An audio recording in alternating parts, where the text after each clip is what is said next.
மிகப்பெரிய போதைப்பொருள் கடத்தல் மன்னன் இல்லாட்டி பாதாள குழுவினுடைய தலைவன் சொல்லி ஊடகங்கள் அடையாளப்படுத்தப்படுற நதுன் சிந்தக் ஹரக்கட்டா சொல்லி அறியப்பட்ட நபர். ஒரு சம்பந்தமான ஒரு வழக்கு விசாரணை இன்றைக்கு மேல் நீதிமன்றத்தில் நடந்தது. கொழும்பு மேல் நீதிமன்றம் ஹரக்கட்டாவுக்கு சாதகமான ஒரு உத்தரவை இன்றைக்கு பிறப்பிச்சிருக்கு. இந்த உத்தரவை பார்க்குற நேரத்தில் ஹரக்கட்டா எதிர்வரும் நாட்களில் சிறையிலிருந்து தடுப்பு காவலிருந்து வெளியில் வர்றதுக்கும் சாத்தியம் இருக்கு. அப்படி வெளியில் வந்தால் என்ன நடக்கும் என்ற இன்னும் ஒரு கேள்வியும் இருக்கு. 2023ஆம் ஆண்டில் மடகஸ்காரில் வச்சு ஹரக்கட்டா கைது செய்யப்பட்டதுக்கு பிறகு இலங்கைக்கு நாடு கடத்தப்பட்டு விசாரணைகள் ஆரம்பமாகி இருந்தது. பயங்கரவாத தடை சட்டத்தின் கீழே இந்த விசாரணைகள் ஆரம்பிக்கப்பட்டதை சொல்லப்பட்டு ஆரம்பத்தில் 90 நாட்கள் தடுப்பு காவல் உத்தரவு, அதுக்கு பிறகு அது படிப்படியாக நீடிக்கப்பட்டு இன்றைக்கு 2026 வரைக்கும் 2023ஆம் ஆண்டில் மடகஸ்காரில் கைது நடக்குது. நாடு கடத்தப்பட்டதிலிருந்து இன்றைக்கு வரைக்கும் தடுப்பு காவல் உத்தரவுக்கு அமைய பயங்கரவாத தடை சட்டத்துக்கு கீழே இந்த விசாரணைகள் நடந்து கொண்டிருக்கு. இதுக்கு முதல் வழக்கு விசாரணைகளில் ஹரக்கட்டாட லோயர்ஸ் எல்லாமே கேட்ட ஒரு விஷயம் என்று சொன்னால், இவ்வளவு காலமாக இந்த விசாரணைகள் நடந்து கொண்டிருக்கு. இதை தவிர அவர் மேலே சுமத்தப்பட்டிருக்கிற குற்றச்சாட்டுக்களை பயங்கரவாத தடை சட்டத்தின் கீழே விசாரிக்க வேண்டிய அவசியம் கிடையாது என்று சொல்லி அவருடைய லோயர்ஸ் இதுக்கு முதல்ல சொல்லியிருந்தாங்க. அதுக்கு பிறகுதான் இன்றைக்கு கொழும்பு மேல் நீதிமன்றத்தினுடைய நீதிபதி புத்திக ஸ்ரீ ராகல ஒரு முக்கியமான உத்தரவை பிறப்பிச்சிருக்கிறார். பயங்கரவாத தடை சட்டத்தின் கீழே ஹரக்கட்டா உட்பட 5 பேருக்கு எதிராக குற்றச்சாட்டுகள் சுமத்தப்பட்டிருக்கு. இந்த 5 பேருக்கு எதிரான குற்றச்சாட்டுகளையும் பயங்கரவாத தடை சட்டத்தின் கீழே சுமத்த முடியாது சொல்லி மேல் நீதிமன்றம் உத்தரவு பிறப்பிச்சிருக்கு. ஆனாலும் நீதிபதி குறிப்பிட்டிருக்கிறார், சாதாரணமான தண்டனை சட்டக்கோவைக்கு அமைய இந்த விசாரணைகளை நடத்த முடியும். இவர்கள் மேலே சுமத்தப்பட்டிருக்கிற குற்றச்சாட்டுகளை பார்க்குற நேரத்தில் சொல்லப்பட்டிருக்கிற இவர்கள் செய்ததா சொல்லி இருக்கிற குற்றங்களை பார்க்குற நேரத்தில் தண்டனை சட்டக்கோவையினுடைய சட்டப்பிரிவுகளுக்கு அமைய இந்த விசாரணைகளை நடத்த முடியும். ஆனாலும் பிடிஏ பயங்கரவாத தடை சட்டத்துக்கு அமைய இந்த விசாரணை நடத்த முடியாது என்று சொல்லி கொழும்பு மேல் நீதிமன்றம் உத்தரவு பிறப்பிச்சிருக்கு. இது மிக முக்கியமான ஒரு உத்தரவு. இந்த உத்தரவுக்கு பிறகு ஹரக்கட்டாட லோயர்ஸ் பிணை கோரிக்கையை சமர்ப்பிச்சிருக்கிறாங்க, பெயில் கேட்டிருக்கிறாங்க. அது சம்பந்தமான உத்தரவு வர 3ஆம் தேதி பிறப்பிக்கப்படும் சொல்லி நீதிமன்றம் அறிவிச்சிருக்கு. வர திங்கட்கிழமை எப்படியான உத்தரவு பிறப்பிக்கப்படும் என்றதை நாங்கள் பொறுத்திருந்து பார்க்கலாம். சில நேரத்தில் அரசு தரப்பு சில விஷயங்களை சொல்ல முடியும், பாதுகாப்பு காரணங்களை சொல்லலாம், விசாரணைகளுக்கு ஒத்துழைப்பார இல்லையான்றதை பற்றின சில விஷயங்களை குறிப்பிட முடியும், வேறு காரணங்கள் சொல்லப்படலாம். பிணை கோரிக்கை ஏற்றுக்கொள்ளப்படுமா இல்லாட்டி நிராகரிக்கப்படுமான்றது இதுவரைக்கும் தெரியாது. ஆனால் சாதாரணமான தண்டனை சட்டக்கோவையின் கீழே இந்த விசாரணைகளை தொடர முடியும் சொல்லப்பட்டதுக்கு பிறகு இப்போ பிணை கோரிக்கை சமர்ப்பிக்கப்பட்டிருக்கு. பிணை கிடைக்குமா இருந்தால் ஹரக்கட்டா வெளியில வருவார். அவருடைய பாதுகாப்பு சம்பந்தமான நிறைய கேள்விகள் இதுக்கு பின்னால சொல்லப்படலாம். என்று சொன்னா ஹரக்கட்டா நீதிமன்ற வழக்கு விசாரணைக்கு வந்த சந்தர்ப்பத்திலேயே அந்த காலகட்டத்தில் பொதுமக்கள் பாதுகாப்பு அமைச்சராக இருந்த டிரான் அலஸ் மேல குற்றம் சாட்டப்பட்டிருந்தது. அந்த காலகட்டத்தில் ஐஜிபியா இருந்த போலீஸ் மாதிபராக இருந்த தேசபந்து தென்னகோன் மேலேயும் குற்றம் சாட்டியிருந்தார். இந்த 2 பேரும் தன்னிட்ட 300 மில்லியன் ரூபாய் 30 கோடி ரூபாய் லஞ்சம் கேட்டாங்களாம். அந்த லஞ்ச பணத்தை தான் கொடுக்கலன்றதுக்காக தான் தொடர்ச்சியாக நான் தடுத்து வைக்கப்பட்டு விசாரணைகளை எதிர்நோக்கி கொண்டிருக்கிறேன் என்ற மாதிரி ஒரு பாரதூரமான குற்றச்சாட்டு கூட ஹரக்கட்டாவால் சுமத்தப்பட்டிருந்தது. அதுக்கு பிறகு டிரான் அலஸ் அதுக்கு மறுப்பு தெரிவிச்சிருந்தார். இந்த மாதிரி பணம் வாங்க வேண்டிய அவசியம் கிடையாது, மடகஸ்காரில் கைது செய்யப்பட்டு நாடு கடத்துறதுக்கான முயற்சிகள் முன்னெடுக்கப்பட்ட அந்த காலகட்டத்தில் ஹரக்கட்டா தங்களுக்கு 700 மில்லியன் ரூபாய் கொஞ்சம் காசு கிடையாது, 70 கோடி ரூபாய் லஞ்சம் கொடுக்கறதுக்கு முயற்சி எடுத்தார் சொல்லி டிரான் அலஸ் அதுக்கு பிறகு ஒரு அறிக்கையை வெளியிட்டிருந்தார். அந்த மாதிரியான ஒரு சம்பவம் கூட பதிவாகி இருந்தது. இப்படியான ஒரு பின்புலத்தில் ஹரக்கட்டாவுக்கு பிணை கிடைச்சி வெளியில வந்தா என்ன நடக்கும், பாதுகாப்பு சம்பந்தமான ஏதாவது பிரச்சனைகள் இருக்குமா என்ற மாதிரியும் நாங்கள் யோசிக்க வேண்டியிருக்கு. ஹரக்கட்டான்னு சொல்லப்பட்ட நபர் ஒரு மிகப்பெரிய பாதாள குழுவினுடைய தலைவன் இல்லாட்டி போதைப்பொருள் கடத்தல்காரன் சொல்லி ஊடகங்கள்ல எப்பவுமே அடையாளப்படுத்தப்படுற ஒரு நபர்.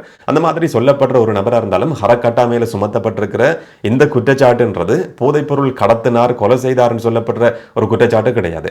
மடகஸ்காரில் கைது செய்யப்பட்டு இலங்கைக்கு நாடு கடத்தப்பட்டதுக்கு பிறகு சிஐடியில் தடுத்து வைக்கப்பட்டிருந்த சந்தர்ப்பத்தில் சிஐடி ஆஃபீஸில் இருந்து தடுப்பு காவலில் இருந்து தப்பி ஓடுறதுக்கான முயற்சி முன்னெடுக்கப்பட்டிருந்தது.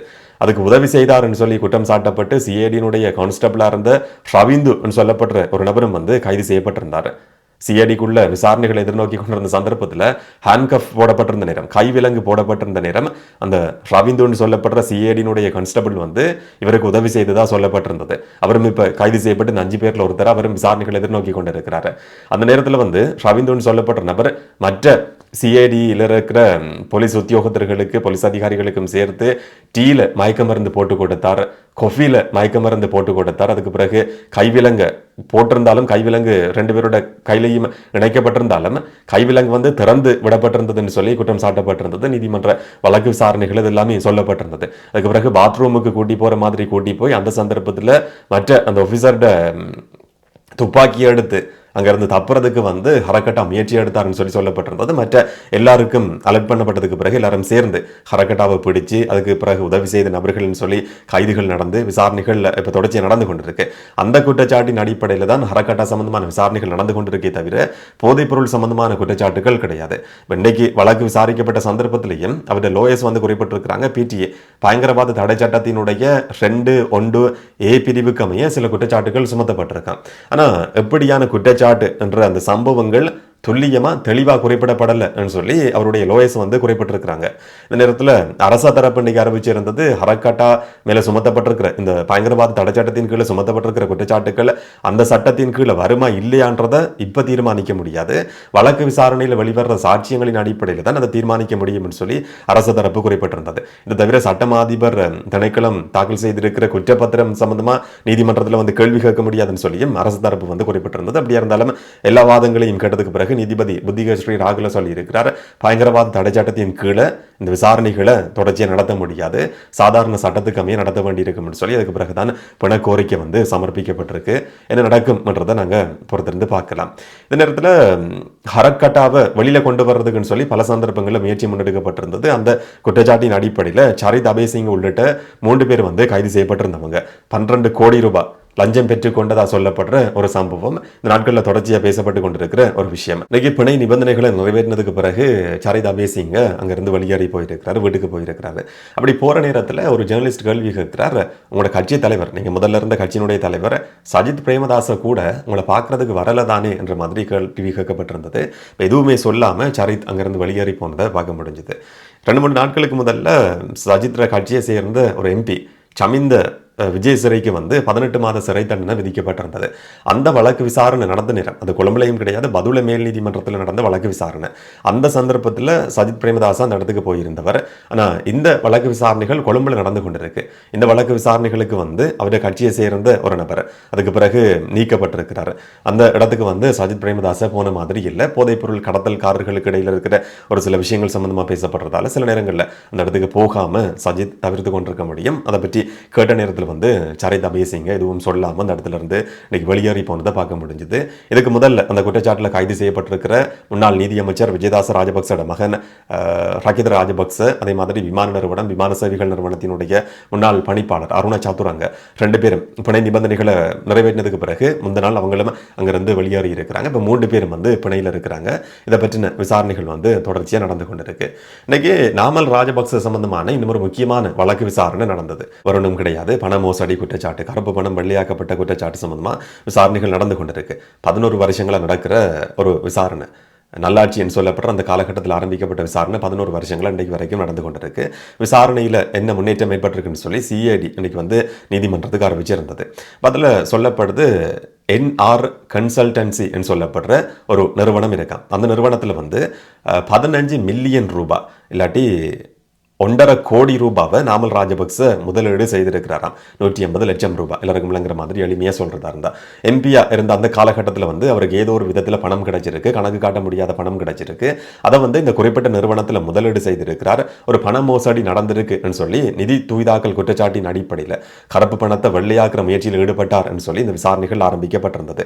எப்போ 11 வருஷங்களுக்கு முதல்ல இந்த விசாரணைகள் நிறைவடைஞ்சிருக்கு. விசாரணைகள் நிறைவடைஞ்சு சட்டமாதிபர் திணைக்களத்துக்கு நாங்கள் டாக்குமெண்ட்ஸ் எல்லாமே அனுப்பி வச்சிருக்கிறோம் சொல்லி சிஐடி இன்னைக்கு நீதிமன்றத்தில் அறிவிச்சிருந்தது. ஆனாலும் சட்டமாதிபர் திணைக்களம் ஒரு ஆலோசனையை கொடுத்திருக்கோம். இது சம்பந்தமா இன்னும் சில மேலதிகமான விசாரணைகள் நடத்தப்பட வேண்டியிருக்கு. அதுலயும் குறிப்பா 2 பிரைவேட் பேங்க்ல இருந்து கணக்கு அறிக்கைகளை பெற்றுக்கொண்டு அது சம்பந்தமான விசாரணைகள் நடத்தப்படணும் சொல்லி ஆலோசனை கிடைச்சிருக்கான்.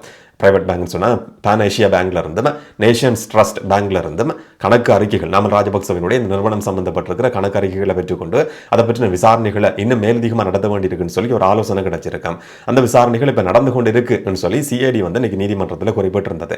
இந்த ஆலோசனை சட்டமாதிபர் திணைக்களத்தால் கொடுக்கப்பட்டது போன வருஷம் அக்டோபர் மாதத்தில் ஒரு கூட்டம் நடத்தப்பட்டிருக்கு விசாரணை செய்கிற தரப்புக்கும் சட்டமாதிபர் திணைக்களத்துக்கும் இடையில. அந்த நேரத்தில் இந்த ஆலோசனை கொடுக்கப்பட்டு இன்றைக்கு வரைக்கும் அந்த விசாரணைகள் நடந்து கொண்டிருக்கிறதா சிஐடி அறிவிச்சிருந்தது. இப்ப நீதிபதி அசங்க எஸ் போதரகம சிஐடியை பார்த்து கேள்வி கேட்டிருக்கிறார், எவ்வளவு காலத்துக்குள்ள உங்களால் இந்த 2 பேங்க்ல இருந்தும் கணக்கு அறிக்கைகளை பெற்றுக்கொண்டு இந்த விசாரணை சம்பந்தமான முன்னேற்றத்தை நீதிமன்றத்தில் குறிப்பிட முடியும் சொல்லி கேள்வி கேட்கப்பட்டிருந்தது. விரைவாக அதை பெற்றுக்கொண்டு நாங்கள் நீதிமன்றத்தில் சமர்ப்பிப்போம்னு சொல்லி இன்றைக்கும் சிஐடி வந்து சொல்லியிருக்கு. இது போன வருஷம் அக்டோபர் மாதம் நடத்தப்பட்ட கூட்டத்தில் கொடுக்கப்பட்டிருக்கிற ஒரு ஆலோசனை. இன்றைக்கு இப்போ கிட்டத்தட்ட இந்த வருஷம் அக்டோபரை நாங்கள் நெருங்கி கொண்டிருக்கிறோம், ஜூலையில் இருக்கிறோம். இவ்வளவு காலமாக 2 பேங்க்லேருந்து கணக்கு அறிக்கைகளை பெற்றுக்கொண்டு அதை பற்றின அறிக்கைகளை வந்து சமர்ப்பிக்க முடியாமல் போயிருக்குன்றதை கேட்குற நேரத்தில் வந்து இதை சந்தேகப்படுறதா இல்லாட்டி ஆச்சரியமாக பார்க்குறதான்ற ஒரு கேள்வியும் இருக்குது. என்று சொன்னால் நாமல் ராஜபக்சவினுடைய ஒரு சில வழக்குகளில் சிஐடி செயல்படுற விதம் சம்பந்தமாக சில விமர்சனங்கள் இருக்குது. பொது வழியில் முன்வைக்கப்படுற விமர்சனம் கிடையாது, நீதிபதி முன்வைச்ச ஒரு விமர்சனம் இருக்குது. இந்த விசாரணை வந்து 11 வருஷமாக நடந்து கொண்டிருக்கு. இதுக்கு முதல்ல நாமல் ராஜபக்சவினுடைய கிரிஷ் கொடுக்கல் வாங்கல் சம்பந்தமாக 70 மில்லியன் ரூபாய் 7 கோடி ரூபாய் லஞ்சம் பெற்றுக்கொண்டார்னு சொல்லப்படுற ஒரு சம்பவம். அதை பற்றின விசாரணை வந்து ட்ரையல், உண்மையான வழக்கு விசாரணை இந்த மாதம் ஆரம்பமாக வேண்டி இருந்தது. ஆனால் சிஐடி வந்து மாற்றி சில விஷயங்களை சொல்லி கொண்டிருக்கு. இந்த விசாரணையை தாமதப்படுத்துகிற மாதிரி சிஐடி செயல்படுதுன்னு சொல்லி நீதிபதியை குற்றம் சாட்டினதை பற்றி இதுக்கு முதல்ல நாங்கள் பார்த்துருக்கிறோம். இந்த மாதம் ஆரம்பமாக வேண்டிய வழக்கு விசாரணை வந்து நவம்பர் 16ஆம் தேதிக்கு ஒத்தி வைக்கப்பட்டிருக்கு. இந்த சம்பவத்திலையும் வந்து அது ஒரு வேற விதமாக தான் பார்க்க வேண்டியிருக்கு. அப்படியா இருந்தாலும் இதனுடைய விசாரணையில் முன்னேற்ற அறிக்கையை வந்து அக்டோபர் 29ஆம் தேதி நீதிமன்றத்தில் சமர்ப்பிக்கணும்னு சொல்லியும் நீதிபதி வந்து இன்னைக்கு சிஐடிக்கு உத்தரவு பிறப்பிச்சிருக்கிறார். அந்த வழக்கு விசாரணையும் ஒத்தி வைக்கப்பட்டிருக்கு. இந்த சம்பவங்கள் சம்பந்தமாக நீங்கள் என்ன நினைக்கிறீங்கன்றத கமெண்ட்ல சொல்லுங்கள். வழக்கம் போல நாளைக்கு நாங்கள் இந்த ஒரு வீடியோவில் சந்திக்கலாம். வணக்கம்.